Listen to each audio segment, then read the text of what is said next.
Buongiorno. I'm Jim DIODATI, the mayor of Niagara Falls, Canada, Sindaco. And I'm a very proud Italian Canadian, and I'm excited to talk to you a little bit about my background and the connection between Italy and Canada. So my grandfather, he fought for Italy in World War I.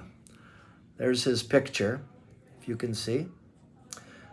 So he fought for Italy in World War I, and then he was a prisoner of war in Austria.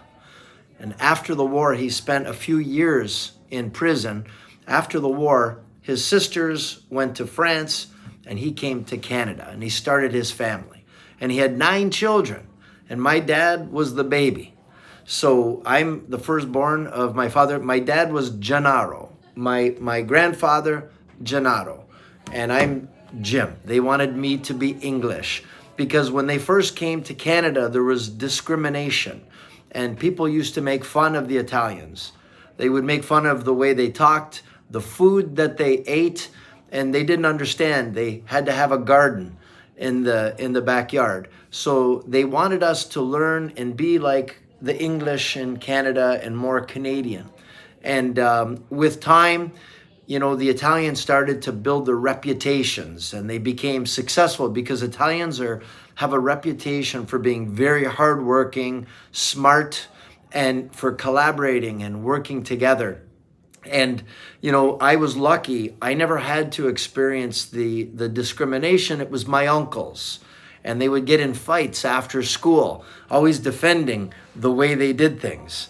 And, you know, for me, I was able to see it go from discrimination to respect, where when you come to Canada now, some of the most successful business people are of Italian descent. And I feel bad that I don't speak Italian. I understand a little bit, poco. And the reason, it's been 100 years since we came to Canada. So you start to forget. But what's happening now? My children say to me, Dad, do we have family in Italy? And I have to say, and I've traveled all over the world. I've been, you know, all over China and India and Dubai and Korea and Romania and lots of places, but I'd never been to Italy. And a local businessman by the name of Mario Curacella, he owns some businesses here, and he said to me, you've never been to Italy. Why? And I said, I don't know. I don't have a good answer. And he said, we need to take you to Italy. So I planned a trip. I brought one of my kids. I brought my friend with his son, and we traveled 3,000 kilometers from the Dolomites to Rome to Caserta, and we went to my grandfather's hometown area in Caserta, Magnano Montolongo, and we went to his house. And it was, for me, emotional because it was the first time in my life I was connected to my history, to my heritage, and my daughter. We were emotional. And they told us the history. They said, your family was known as great purveyors of wine. And they showed us where in the side of the mountain they would put the wine for the king. And that's how they paid their taxes, with what they made. And then they said, we're going to show you his house. And we went to the house, and there was just stones there. There was no house. And again, through broken English, broken Italian, tried to understand, they said the house was bombed in World War II, the Battle of Mount Cassino. The house was bombed, and there was just stones. So I went, and there was an old lady, and she remembered the DIODATI family, and I took some stones, and I brought them back to Canada with me. I gave them to my father, and I said, this was your father's home. This is where all your ancestors lived for a long time. And we didn't know the history, because when my grandfather, you know, decided to come here, my nono came here, they wanted to forget the past. But now my generation wants to reconnect with the past. And now that we've become successful here, we're proud of our heritage. And even about 20 years ago, I started to make Italian sausage, sopressata, with my brother. And Giovanni Strange is a Calabrian. And here in Niagara, there's a lot of Italians, more Italians than any other nationality in Niagara, and same within Toronto. The nicest areas of Toronto are known for having a lot of Italians in Woodbridge and different beautiful areas of the Toronto area. So we make soppressata every night or every year. And we're proud. And when we went back to Italy, we went to Parma and we had the Parmigiano Reggiano with the wine and the balsamic, and it was so beautiful. Here in Niagara Falls, we have Club Italia, we've got Club Roma, we had Castropagnano. We've got all the different Italian clubs where we come together and we celebrate Italian heritage. And one of the things that's so interesting about this area and the people now, my kids said to me, "Dad, do we have family? Do we have family in Italy?" And I said, "We do, but we lost contact because of the wars and everybody moved away." Well, now it's changed where everyone wants to reconnect and they want to learn their Italian and learn the culture, learn the food. And that's what makes Canada such a great country, because we celebrate our differences. We're one of the most multicultural cities in all of the world. And they're so proud of all the Italians that live here. I've been very blessed when I've had meetings with our prime minister. When he'd have an Italian prime minister, he would call me to come to Ottawa, to come have lunch with the Italian prime ministers. We've got lots of Italian business people, Italian government and elected officials, educators. We've got Italian history and heritage everywhere. We celebrate right here at City Hall. We put up the Italian flag just recently. We have guests from Italian police forces visit. It's a place where we celebrate our cultures, our dance, our history, our heritage, our food, our drink, everything where we celebrate. And that's one thing that I'm going to say about Canada.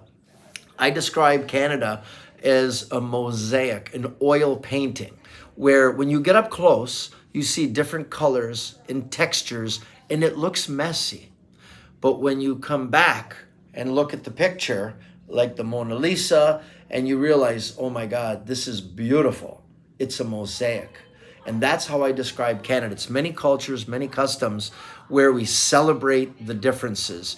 And it's the part that makes it so exciting, that we're proud of all of our heritage. And Canada belongs to the world. Niagara Falls, one of the most famous places in the world, belongs to the world. We're the ones here rolling out the red carpet, but this belongs to all of the world. And there's a lot of desire for, we want all the Italians to come and visit us here and come see us and bring more of the culture.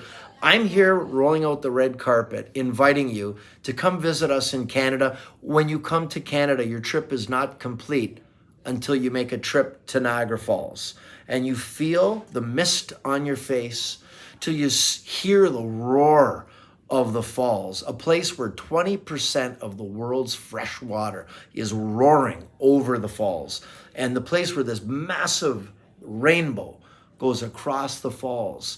That's what Niagara Falls is. It's a place where we all come together to celebrate nature and God's gifts to all of us here. So I'd like to roll out the red carpet. I'd like to invite anybody that is very interested in reconnecting, and we can talk about some fun things that we're doing here and how we celebrate Italian culture and customs Canadian style. So on behalf of Niagara Falls, I want to say grazie. I want to thank you so much for listening. I want to invite you to come here and wish you nothing but the best. Viva Italia. Ciao.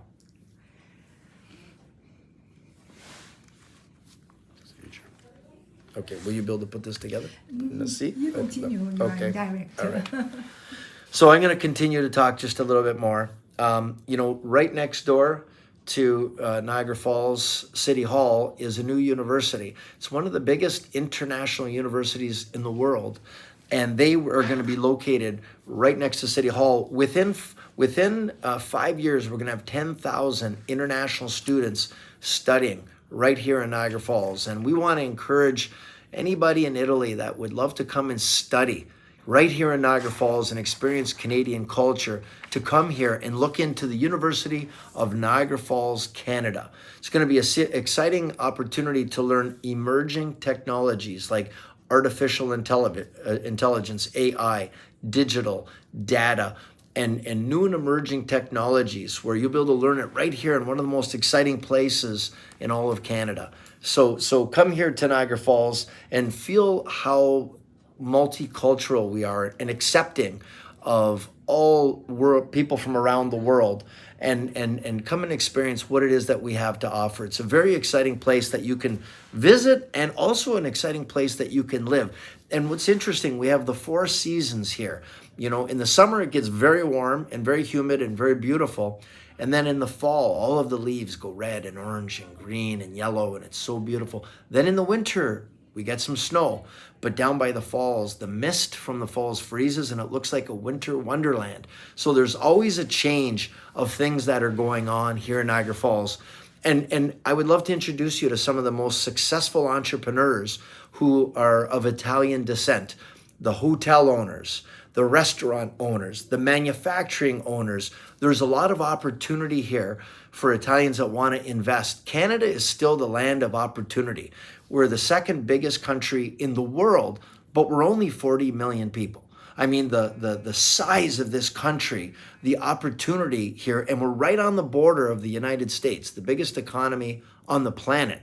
And that's what makes the opportunity here so special, that you get to come to a country where your culture is understood and respected and revered, where you're next to the biggest economy in the world, and a place where there's a lot of Italian heritage as well. So I'd like to extend that invitation for you to come here and experience, come for a visit, see what it's all about, get a taste. And I think you're going to really appreciate it. And I can tell you, when I was in Italy, the part that I loved, the food was so fresh and the food was so tasty. And even, it's funny, and a different attitude, the European attitude. Here, when you buy a watermelon, it's got no seeds in it. They're made to have no seeds, so it's more convenient to eat. And when I was in Italy, I remember going to a market and I said, "Do you have some without seeds?" And they looked at me funny and they said, "No." And I thought, that seems strange to me. And I said, "Why not?" And they said, "Well, if there's no seeds, how will you grow more?" And I thought that was brilliant. I thought, you need seeds to grow more. And then when you realize here we use more pesticides, and our organic is the key. And I think that's why when we came to Italy, we would visit. And as we traveled thousands of kilometers. We never stayed in a hotel one time. We always stayed in houses with family, with friends of friends, with friends of family. It was very welcoming, very inviting, our experience. My daughter couldn't believe how we could meet these strangers and instantly become friends, instantly feel like family, eat these massive meals of delicious food and never feel stuffed. And we'd never put on weight. We lost weight because we walked so much and the food was so good and so pure. And I think that's what everybody loves about Italy. It's authentic, it's real, and I think that's what people want today. Too much artificial, and they want more original, they want more authentic. And I think if I had to describe Italy, that's how I would describe it. It's real. It's big difference between, it's like this. Here's how I would describe it. People tell me, I've seen pictures of it, of the falls. I've seen videos of the falls, and I said, that's not the same as standing at the falls and having the mist on your face and seeing the rainbow. I said, that's like saying I saw a picture of a bowl of pasta versus eating it. I go, it's a very different experience. So to experience it, you have to go there and understand it. And yes, a video will give you an idea, but only a small idea. You have to go and experience it. So I think that's part of why you need to come to Niagara Falls, and part of why it's so important for us to visit Italy, so that we can really, truly experience it. What we have here is beautiful, but it's nice to know where you came from and how you came to be, and the beginnings, the origin, the original, the authentic, the beginning, the genesis. That's the way I see it. And I think the purpose, my purpose, the purpose here of us in Niagara Falls is to open up our arms to the world. I think Canada has the biggest tent in the world. There's a place for everybody here. And it's my purpose, I believe, to do two things: to bring Canada to the world and to bring the world to Canada. We want to continue to be the most multicultural place in the world, where you can come here and experience the world in one country. And every country's customs and cultures and foods and customs are respected and enjoyed. And it's a place where we celebrate our differences. We don't discriminate against them. We invite them and we celebrate them. And it's taken a lot of years for Canada to mature, to understand that we're better united than we are divided, and that we have more in common than we have in different, and that we can celebrate these differences, and it's what makes us so unique. So I think part of my purpose is to share Canada and Niagara Falls with the rest of the world, and also to connect our history and our heritage. Because whenever you look at people as they get older, when they struggle, it's because they don't have community. They don't have connectivity. They don't have history. And I think it's very important why people strive to know who their parents are. They want to know the history about their grandparents. They want to know about their cousins. They want to get their DNA tested. They want to know about their family tree. They want to know, how do you make that food? How do you make this wine? They want to know about different places. Tell me about the history. Tell me about, because often we were guilty in Canada because we were so new, we didn't have as much history as Europe. And now, as we mature, you start to appreciate the history and the heritage and the customs and where you came from. And we want to know the origins of our history and why we do our customs. And I think the best way to do it is you have to go. And again, it's nice to look at videos. It's nice to look at pictures. But nothing is as real as the experience of going to this place and understanding. And it gives you, I think, a better overview, a better understanding, and a better appreciation for things. And I think that's where you appreciate when you go to Italy and you go to the museums and the churches and you go to the different places and you appreciate history and how the Romans were able to build bridges thousands of years ago that we're still using today. We're here, we build buildings that last 50 years and then we rip them down, just to understand a different way of thinking. And I think in some ways we've been, too disconnected for too long. And I really think the most important thing is the youth need to be engaged. The youth need to understand their connections and their connectivity. So here, some of our cultural clubs in Canada have become extinct. They've disappeared. And it's sad here in Niagara Falls. The German club is gone. The Hungarian club is gone. The Polish club, the Ukrainian club, like a lot of the clubs have disappeared. And the reason is because the youth are not engaged. And the youth are not engaged because sometimes the older generation don't listen to the youth. And if you don't, the problem is they start to not care anymore, and then they go in their separate directions. And it's important that they stay engaged, that they stay connected. And that's why I think it's important, even with Club Italia here in Niagara Falls, that they ask the youth, what is it that you want to see in your club? And then the youth will be engaged and they will stay involved, and the traditions and the customs will live on. But if you don't take care of your history, if you don't understand your history, if you don't stay connected, you're going to forget about it. And that's the biggest danger of not being connected. You lose all of the history of how you came to be, you lose interest, and eventually you become extinct. And we don't want that to happen with our customs, our trades. We don't want our traditions to disappear.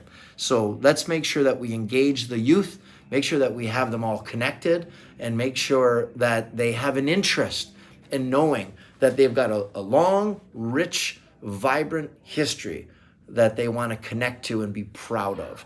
And that's the biggest part, is you should be proud of where you come from. There's thousands of years of history, and you need to understand in your DNA that brings forward many, many people over many, many years. So I think is a good way to conclude and give a little bit of an overview, just kind of random, fun, authentic from my heart, without any rehearsal, without any thinking or any ideas of what I'm trying to do. I just want to be authentic and explain, and sometimes I can be, a little bit capatos, testaduro, a little bit hard. And where here we often in Canada mix our languages together, part English, part Italian. But I think that's what's beautiful, because what is language? Language is an evolution. Language does not stay the same ever. Language changes. And you get different things come in, and then you make new words. And even different nationalities give you words that we use that go around. When we say ciao, how many countries around the world use ciao? And they know it's Italian, but they love the word ciao. And there's lots of other words that people use, and they should be proud of it, that we can share with the rest of the world, but we don't forget where it came from. So with this, I'm going to say ciao, arrivederci. Thank you very much. I appreciate your time, and come and visit us here in Canada. Bring us a little bit of Italy, and we're going to give you a little bit.